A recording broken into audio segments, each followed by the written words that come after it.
reformador Martín Lutero. ¿Saben ustedes que él lo compuso? Sí.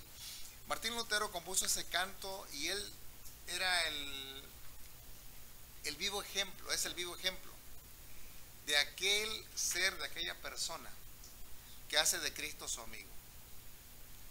La vida para Martín Lutero no fue fácil, especialmente cuando decide él abrir su boca y decir de que lo que la iglesia popular enseñaba estaba incorrecto.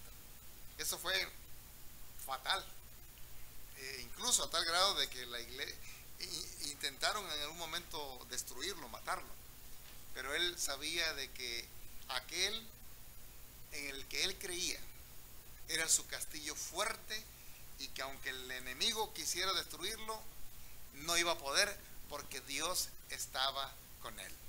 Y hermanos, es la misma situación hoy en día. El Señor no ha dejado de estar con su pueblo. Dios está entre su pueblo. Dios es real, es permanente y desea Él hacer su morada en tu corazón, en mi corazón. Ahora tenemos nosotros en verdad que creer esto, vivirlo, para que Dios more ahí, ¿sí? Para que no quede desierto el lugar.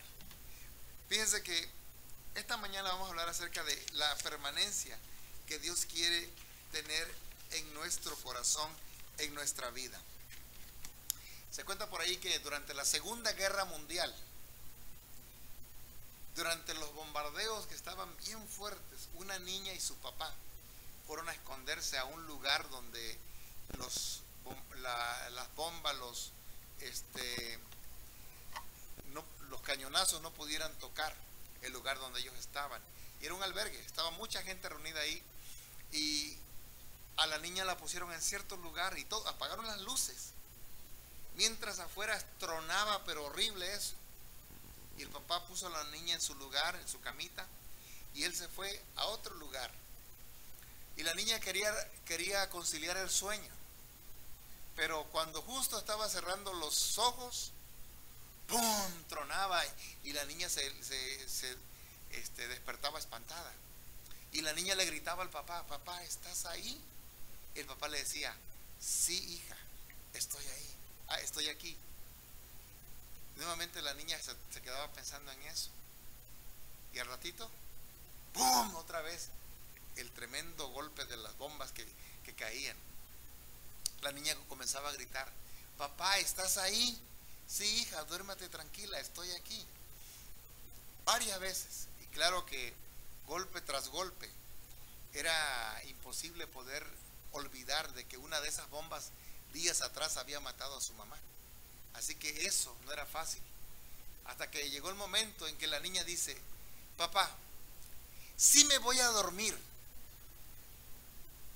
pero quiero tener la plena seguridad de que me estás mirando. ¿Me estás mirando?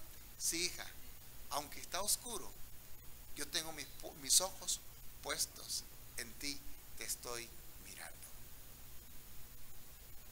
El hecho de saber de que alguien que te puede proteger está cerca de ti, que te está observando, que te está mirando, trae mucha seguridad, ¿sí?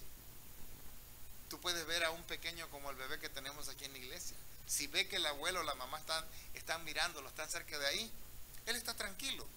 Pero si ellas de repente se retiran, él voltea a ver y no ve a nadie, ¿qué pasa? Luego llora. El hecho de saber que alguien está cerca de nosotros, alguien que nos puede proteger, nos da tremenda confianza, tremenda seguridad. ¿Eres tú de las personas que sienten cuando alguien te está mirando? Les voy a contar algo bien interesante. Yo no creía en eso.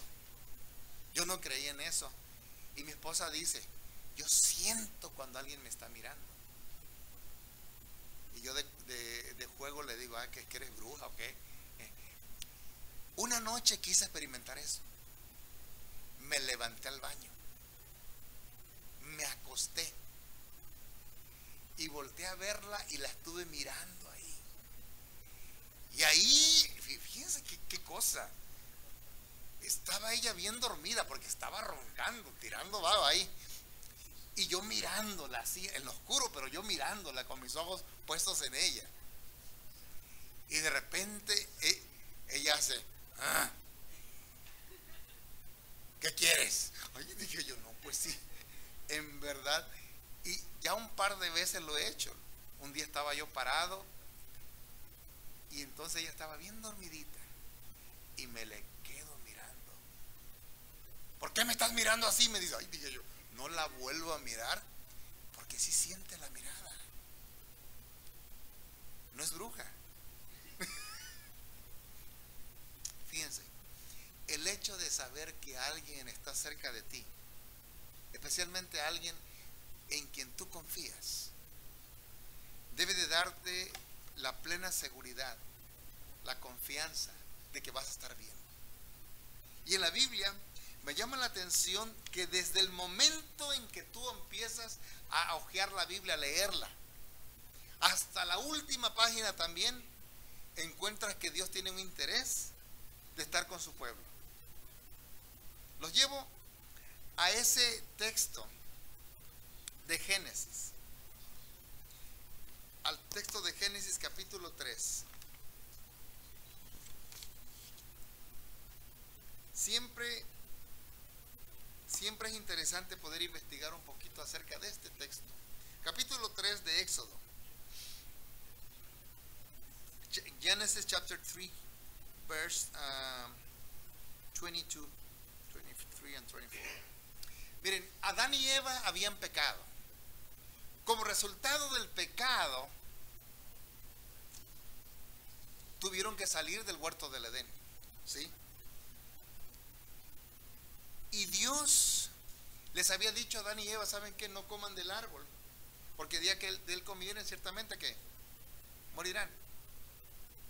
Ahora, la serpiente le había dicho a Eva, Dios sabe que si ustedes comen de ese árbol, ustedes van a ser como él, y por eso, y duda alguna que fuese el argumento, ¿no? Por eso él no quiere que coman, porque van a ser como él. Ahora fíjate, el verso 22 como dice, y dijo Jehová a Dios, he aquí el hombre es como uno de nosotros. ¿En qué sentido era Dios, el hombre igual a Dios ahora? Sigue diciendo, sabiendo el bien y el mal. Ahora pues, que no alargue su mano y tome también del árbol de la vida y coma y viva para siempre. Y quiero que me ayuden. Ahora voy a hacer una pregunta. ¿Por qué Dios no quería que Adán y Eva tomaran del árbol de la vida? Ya habían pecado. ¿Por qué Dios no quería que tomaran del árbol de la vida? Ayúdenme a ver, ¿por qué? Gracias. Miren, el libro de Apocalipsis dice de que en la Nueva Jerusalén va a existir el árbol de la vida. Y que es aquel que come de ese árbol es para sanidad de las naciones. Y antes del pecado, el hecho de comer de ese árbol hacía que la vida del ser humano se perpetuara, simplemente. Era parte del plan que comieran de ese árbol. Ahora fíjense, es interesante notar esto, que después del pecado, Dios le dice a Adán y Eva, no pueden ustedes comer más de este árbol. ¿Por qué Dios les prohíbe comer de ese árbol? Ahora ya eran pecadores. Ya iban a sufrir las consecuencias del pecado. Enfermedades, dolor de cuerpo.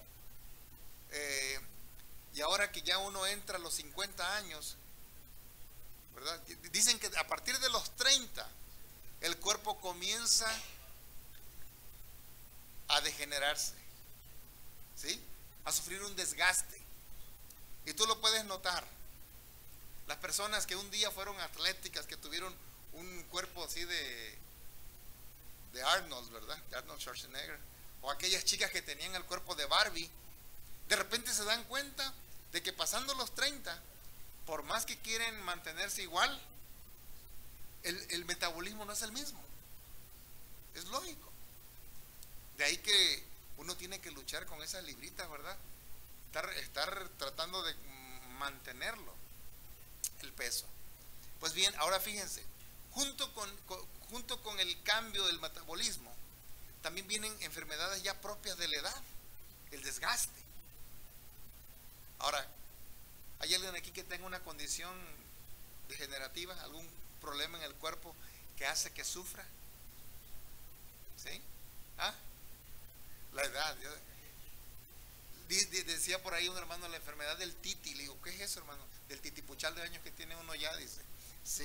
Entonces, ahora, fíjense, el problema de la salud. Yo tengo un problema de espalda y me duele mucho la espalda. Si yo llegara a vivir 100 años con un dolor de espalda, yo diría, mejor no, ya no quiero vivir. ¿Para qué? ¿Para qué vivir con una úlcera, con un cáncer que siente que te está matando, pero no te puedes morir? Ahora, por eso el Señor permitió que Adán y Eva les prohibió que comieran ya de ese árbol, porque en esa condición pecaminosa el mal se iba a perpetuar, las enfermedades se iban a perpetuar en el cuerpo. Ahora, aquí viene el punto. Dice aquí, y lo sacó Jehová, verso 23, del huerto del Edén, para que labrase la tierra de que fue tomado. Echó pues fuera, verso 24, al hombre, y puso al oriente del huerto de Edén querubines y una espada encendida que se revolvía por todos lados para guardar el camino del árbol de la vida. Ahora fíjense, a simple vista tú lees este texto y dices, wow, tan terrible es el pecado. Sí, es terrible. Y cualquiera diría, bueno, Dios en cierta manera es malo, porque no quiere que vayan a comer más de ese árbol. Por el contrario, Dios está demostrando bondad para que el ser humano no perpetúe su dolor. Pero fíjate, que dice ahí, y puso al oriente del huerto de Edén querubines. Esa palabra puso, querubines. He estado investigando un poquito al respecto. Los comentaristas dicen que toda esa frase debería ser traducida, que hizo morada, estableció un lugar para que moraran los querubines y que estuvieran ahí. El espíritu de profecía dice de que estaban en un ambiente como que habían espadas flamígeras, espadas de fuego alrededor de cada querubín. Ahora fíjate, te hago esta pregunta. ¿A qué te recuerdan dos querubines y donde hay fuego? ¿A qué te recuerda? A ver, ¿a qué te recuerda? ¿Ah? El santuario, ¿cierto? Ahora fíjate, la Biblia está llena, encontré varios textos, ¿sí? Por ejemplo, la mención de esos querubines y del santuario está en Éxodo 25. Vamos a buscar rapidito, Éxodo 25, verso 20 al 22. Éxodo 25.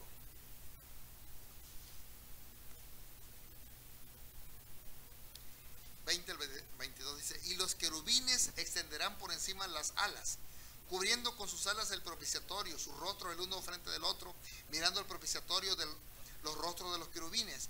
Y pondrás el propiciatorio encima del arca, y en el arca pondrás el testimonio que yo te daré.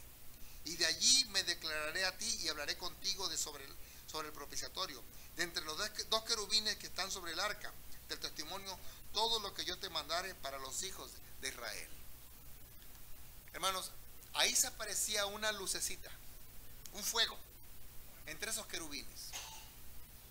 ¿Saben ustedes cómo se llamaba ese lugarcito? Ahí. era la Shekinah, la santa Shekinah. Ahora fíjense, aquí hay algo bien interesante. El mismo verbo que se utiliza, o sea, la raíz para mencionar de que los ángeles, los querubines iban a estar en el huerto del Edén, es la misma raíz que se utiliza para la palabra Shekinah. Es bien interesante eso. Quiere decir, hermanos, y a través del comentario del Espíritu de Profecía, dice que cuando Adán y Eva pecaron y Dios establece esos querubines ahí a la entrada del huerto del Edén, ese lugar se convirtió en el lugar de adoración.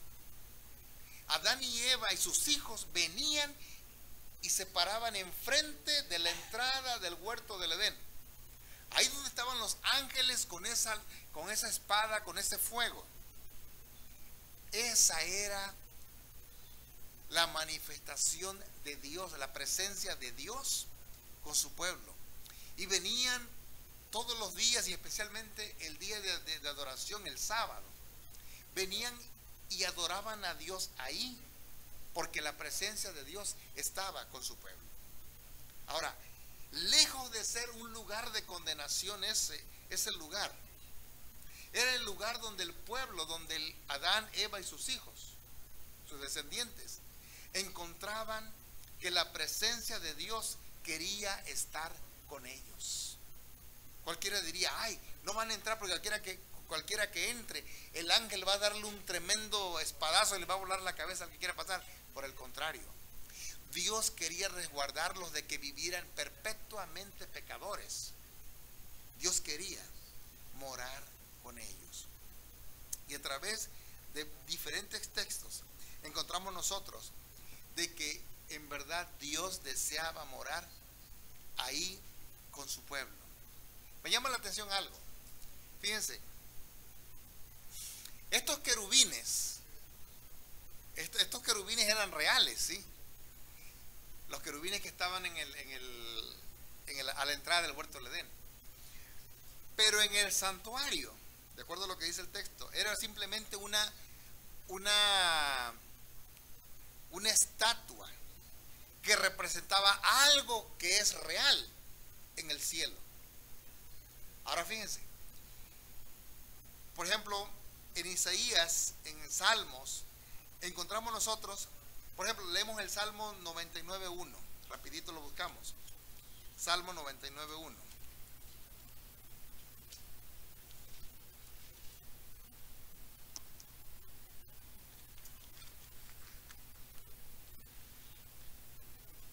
Dice el Salmo: Jehová reina, temblarán los pueblos, Él está sentado sobre los querubines, dice, se conmoverá la tierra. ¿En dónde está sentado Jehová? Sobre querubines, dice. Ahora imagínense, ahora Isaías 37, 5 y 6. Isaías 37. Digo, hay muchos textos, simplemente un par de ellos vamos a leer. 37, 5 y 6 dice: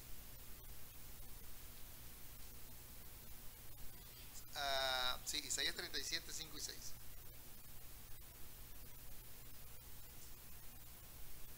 A ver, este no es. Me equivoqué. Y les pido perdón, no es el texto este. Bueno, se los debo, porque me equivoqué de texto. Es Isaías 37, 5 y 6.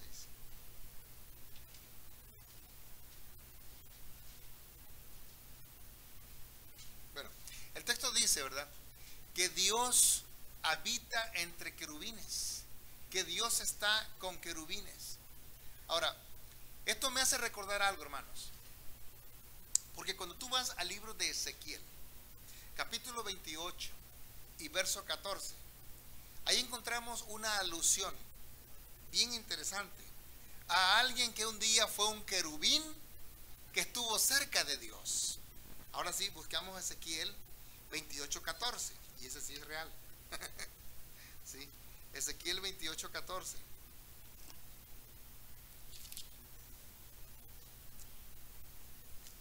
Dice el texto: tú, querubín, grande protector, yo te puse en el santo monte de Dios, allí estuviste en medio de las piedras de fuego. ¿Qué? Te paseabas. Dice: perfecto eras en todos tus caminos desde el día en que fuiste creado hasta que se halló en ti maldad. ¿A quién se está refiriendo el texto de Ezequiel? ¿A quién? A Satanás. Ahora, en aquel entonces era Lucifer. Ahora, permítame mencionar este detalle. Dice aquí: tú, querubín grande, protector, cubridor. Hermanos, Lucifer un día estuvo bien cerca de Dios. Él fue allá en el cielo de esos ángeles que estaban ahí cubriendo cerca de Dios. ¿Sí? Así como en el santuario estaban esos ángeles que cubrían con sus alas, y ahí en medio aparecía la lucecita. Lucifer en algún día, allá en la eternidad, él llegó a tener un puesto bien importante delante de Dios. Ahora fíjate, Dios tuvo que alejarlo de él porque no quiso vivir a la altura de sus principios. Lo mismo pasó con Adán y Eva. Dios le dijo a Adán y Eva: miren, tienen que salir del huerto del Edén, porque este es un lugar santo, un lugar puro. Tienen que vivir lejos de él. Pero aquí está la promesa. Dios un día le dio la promesa que ellos iban a estar nuevamente cerca de él. El hecho de que Dios le haya dado a Adán y Eva el plan de redención y a través de un cordero les mostrara a él que los perdonara, les estaba diciendo: yo no quiero que se mueran, por eso no quiero que vayan y coman de ese árbol y eternamente sean pecadores y sufran las enfermedades eternamente. Quiero que mejor, si es cierto que físicamente un día van a morir, pero si ustedes creen por fe en que este corderito está llevando la culpa de ustedes un día tendrán vida eterna. De ahí que Dios le dijo al pueblo de Israel: ustedes me van a hacer un santuario y yo voy a habitar en ese santuario. ¿Qué les estaba diciendo Dios al pueblo de Israel? Yo quiero morar con ustedes, yo quiero estar con ustedes. Ahora, fíjense, y a través de toda la Biblia nosotros encontramos alusión al deseo de Dios de permanecer con su pueblo. Yuri, Dios quiere permanecer contigo siempre. Tenemos nosotros que hacer que nuestro cuerpo, nuestro ser, sea una morada donde Dios habite. Tenemos que hacer que nuestros hogares sea un lugar donde Dios habite. Nuestro centro de trabajo, un lugar donde Dios habite. Cualquier cosa que nosotros hagamos o tengamos, tiene que ser un lugar donde Dios habite. Ahora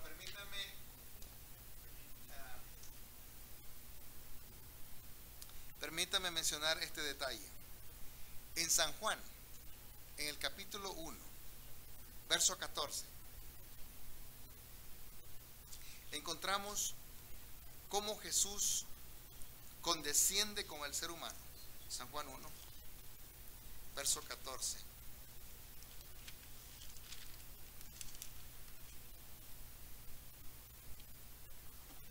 Dice: y aquel verbo fue hecho carne y habitó ¿en dónde?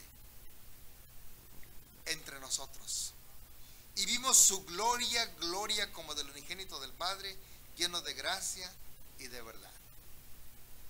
¿Qué te dice eso acerca del corazón de Dios y el deseo que Él tiene de morar con su pueblo? Él desea estar entre nosotros.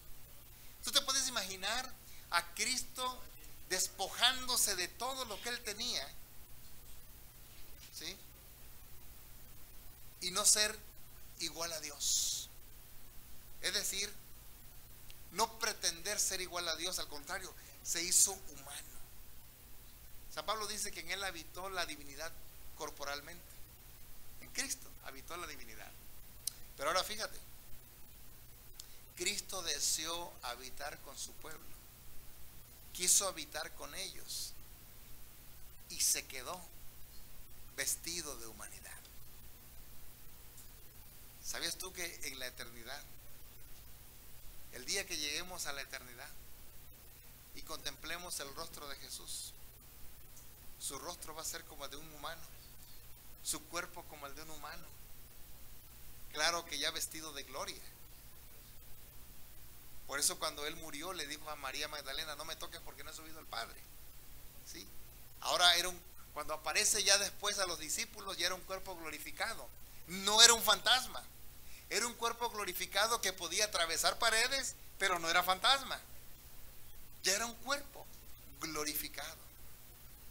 Ahora fíjate, ese mismo cuerpo es el que quiere Dios que tú y yo un día tengamos. Y va a llegar el día cuando Dios finalmente establezca su reino en esta tierra. Y dice Apocalipsis 21:3 que cuando Dios finalmente concluya la historia de este mundo, de este planeta rebelde, Apocalipsis 21:3 dice algo bien interesante acerca de cómo Dios finalmente cumple el deseo de su corazón.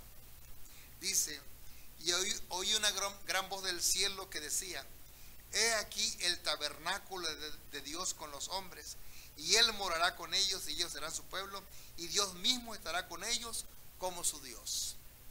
¿Cuál es el tabernáculo? El tabernáculo es Cristo, hermanos. En Cristo se cumplen todos los utensilios, todo el sistema de sacrificios que había en el santuario terrenal. En Cristo se cumplen. Pero ahora Él, cuando finalmente establezca su reino eterno, Él va a ser el tabernáculo. Él, y eso significa tabernáculo, morar, donde Él va a morar. Él va a morar con su pueblo, y Él va a hacer su morada esta tierra, donde Él habitará finalmente con los hijos que creyeron en Él. Ahora te pregunto, hermano, ¿qué tanta certeza tienes tú de que Dios está contigo? ¿Qué tan cierto es Él? ¿Te acuerdas del cantito que dice: Dios está aquí? Es tan cierto como el aire que respiro. Es tan cierto como en la mañana se levanta el sol. Así es Dios. ¿Cuánta seguridad tienes tú de que va a levantarse, que mañana el sol va a salir? ¿Verdad que sí? Sí. Ahora imagínate la certeza de que Dios puede habitar contigo. Permítame concluir con esto. Yo les he contado esta historia para aquellos que no la han conocido. Hace muchos años había un muchacho que yo conocí en el colegio. Él era futbolista, y jugando le dieron tremenda patada en su rodilla. La rodilla se le puso negra, se le inflamó. No fue al doctor, se medio puso ahí la pomada de la abuela y se medio sobó, pero ese color no se le quitaba. Ese moretón que tenía, el hematoma que tenía ahí, no se le quitaba. Finalmente, después de tanta insistencia de la novia y de los amigos, y no podía jugar, era bueno. Finalmente va al doctor, y el doctor le dice: pero Luis, esa pierna se te está pudriendo,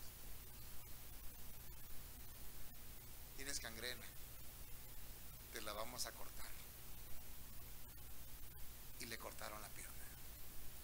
Fue entonces cuando yo conocí a este muchacho, porque mi tipo de sangre era la de él, y mi sangre es muy difícil de encontrar, el tipo de sangre que yo tengo.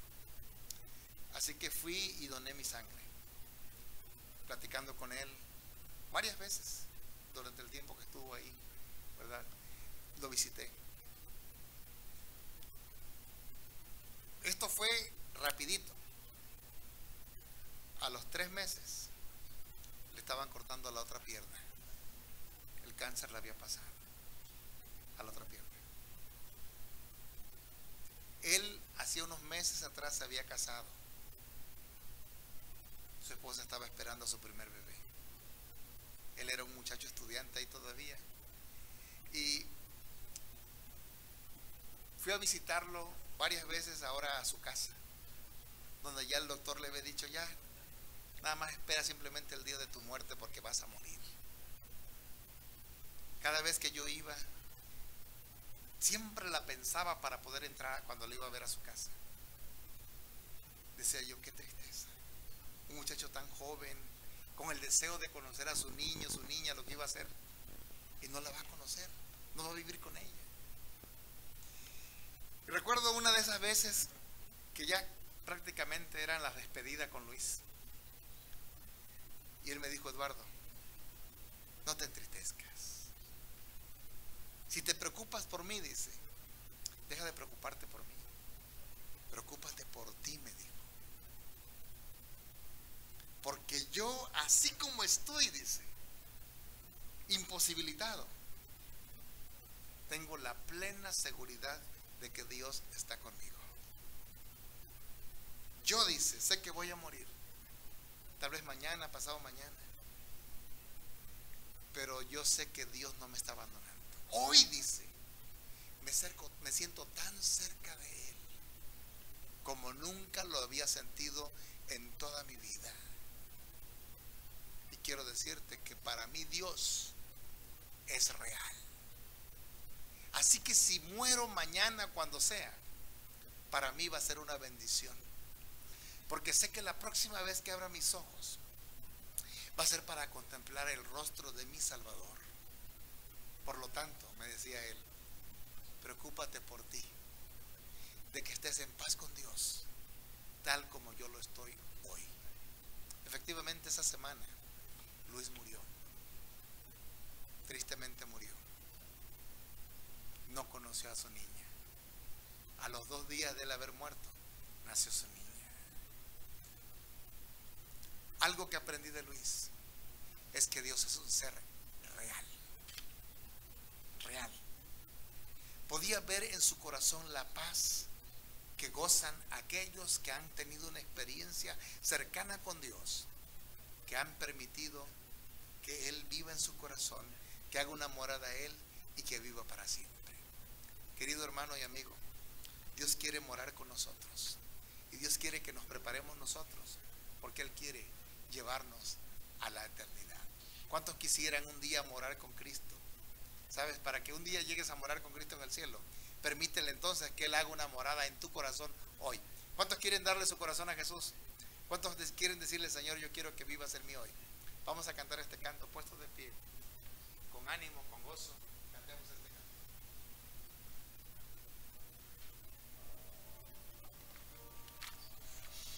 ¿Cómo podré estar triste? ¿Cómo entre sombras ir? ¿Cómo sentirme solo y en el dolor vivir? Si Cristo es mi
Amado y buen Padre que moras en los cielos, santificado sea tu nombre.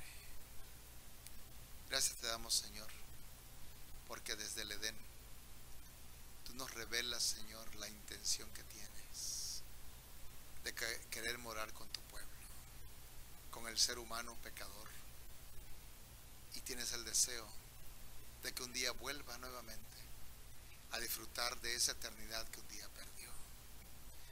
Amado Señor, queremos que mores en nuestros corazones, que mores en nuestras vidas. Queremos, Señor, que hagas tu morada en nuestras vidas para vivir bien cerca de ti. Que tus ojos nos contemplen, nos miren, y queremos, Señor, tener esa plena seguridad de que nunca nos vas a desamparar. Perdona nuestras faltas y ahora pedimos que tu bendición nos acompañe al volver a nuestros hogares. En el nombre de Jesús, tu Hijo amado, lo pedimos y agradecemos. Amén. Feliz sábado. Amigos, les saluda el pastor Eduardo Javier y les agradecemos por tomarse el tiempo de ver nuestros videos de parte del ministerio Faithful Servants of Christ Jesus. Además, les invitamos a que busquen constantemente nuestros videos que estamos poniendo. Y de igual manera, nos gustaría que siempre nos dieran un like, un nos gusta. Y de esa manera, compártanlo de igual modo con sus amigos. También tenemos otro ministerio radial que se llama La Razón de Vivir. Todos los domingos de 9 a 10 de la mañana estamos a través de la 99.5 FM, transmitiendo desde aquí, Lawton, Oklahoma. También nuestra dirección está en el 1702 al suroeste de la avenida Jefferson, aquí en Lawton, Oklahoma. Los miércoles tenemos nuestra reunión a las 7 de la noche, sábados 9:30 nuestra escuela sabática y a las 11 en punto tenemos nuestro servicio de adoración. Nos gustaría ser parte de ustedes, así que por favor, escríbanos, dejen un comentario, denos un like y nos gustaría saber de ustedes. Muchas gracias. Que Dios les bendiga.